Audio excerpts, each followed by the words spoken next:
చేయలేదు.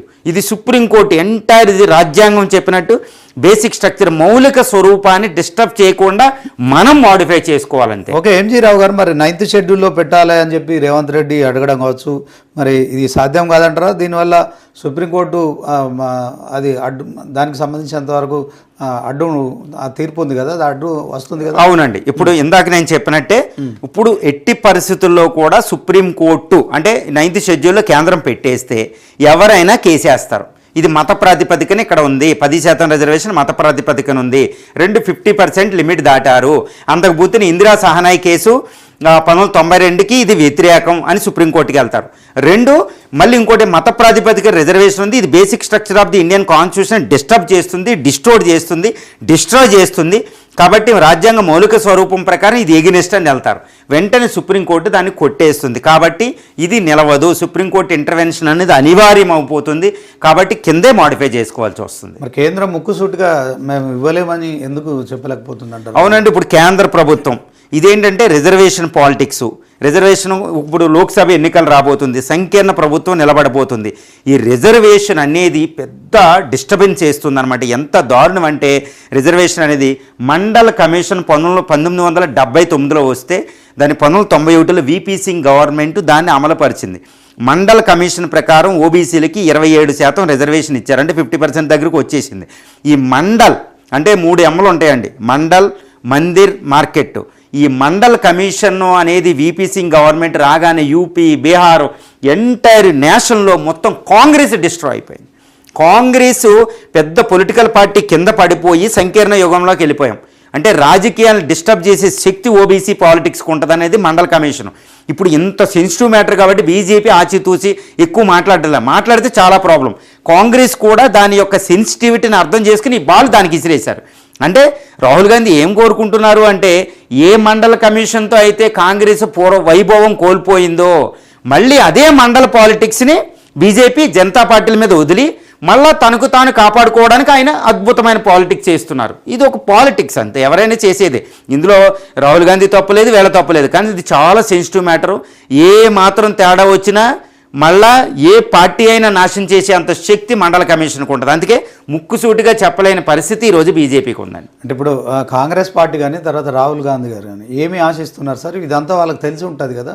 ఏం లేదు, ఇందాక నేను చెప్పినట్టు రాహుల్ గాంధీ ఒకటే, ఎక్కడైతే పోగొట్టుకున్నామో అక్కడే వెతుక్కోవాలంటారు కదా. ఏ మండల కమిషన్ దగ్గర అయితే తన రాజకీయ మొత్తం కాంగ్రెస్ నాశనం అయ్యిందో ఇప్పుడు చూడండి ఎన్ని కేవలం 2 రాష్ట్రాల్లో ఉంది, ఎక్కడో ఒక సంకీర్ణం కానీ అసలు మొత్తం లేదు. దేశంలో ఒక రీజనల్ పార్టీ స్థాయికి వచ్చేసింది. అప్పటి నుంచి పూర్తి స్థాయి గవర్నమెంట్ ఏ రోజు కూడా ఫామ్ చేయలేకపోయింది. 1991 నుంచి కాంగ్రెస్, బీజేపీ అవతరించింది. ఇప్పుడు యూపీలో మొత్తం తుడిచిపెట్టుకుపోయింది, కొన్ని రాష్ట్రాల్లో తుడిచిపెట్టుకుపోయింది. ఎందుకంటే మండల కమిషన్. ఇప్పుడు అదే మండల కమిషను క్యాస్ట్ సెన్సెస్ అనేది ఒక కాన్సెప్ట్ తీసుకొచ్చారు. కానీ క్యాస్ట్ సెన్సెస్ని ఏం చేసింది బీజేపీ తెలివిగా తన ఆధీనంలో లాగేసుకుని క్యాస్ట్ సెన్సెస్ తన ఆధీనంలాగే అది వచ్చే సెన్సెస్ డిజిటల్ సెన్సెస్లో అది పెట్టేసుకుంది. కాబట్టి ఇంకా మిగిలింది ఏంటి, ఓబీసీ పాలిటిక్స్. అందుకని తెలంగాణలో క్యాస్ట్ సెన్సెస్ తీసుకొచ్చి బీసీస్కి రిజర్వేషన్ ఇద్దాం, స్థానిక సంస్థలు ఇది ఇద్దామని ఈ తెలంగాణనే ఒక రోల్ మోడల్గా. అందుకని తెలంగాణ చీఫ్ మినిస్టర్ రేవంత్ రెడ్డి గారు ఢిల్లీలో కూర్చోవడం, ఢిల్లీలో ఖర్గే, రాహుల్, సోనియాలు మీట్ అయ్యి అక్కడ ఏం చేస్తున్నారు, అక్కడ శుభ్రంగా ఈ తెలంగాణ మోడల్ దేశవ్యాప్తంగా పెట్టండి, తెలంగాణలో డేటా బాగుంది, తెలంగాణలో ఓబీసీ రిజర్వేషన్ ఉంది, సామాజిక న్యాయం వద్ది, రాజ్యాంగం ఆశించిన సామాజిక ఆర్థిక రాజకీయ న్యాయకాలు స్థానిక ప్రభుత్వాలు ఇద్దాం, కేంద్రం దీన్ని ఆలోచించండి, బీసీ పాలిటిక్స్ మీ సిద్ధశుద్ధి లేదు అనుకుంటూ మళ్ళీ ఇదే బీసీ అస్త్రాన్ని బీజేపీ మీద ఉపయోగించింది. కాబట్టి వచ్చే లోక్సభ ఎన్నికలకు ప్రధాన అస్త్రంగా ఉపయోగించుకోవడానికి రాహుల్ ఆశిస్తున్నారు. ఓకే, ఎంజీ రావు గారు, ఇప్పుడు బీసీలకు మరి స్థానిక సంస్థల్లో రిజర్వేషన్లు ఎలా ఇవ్వగలుగుతాం చెప్పగలరు?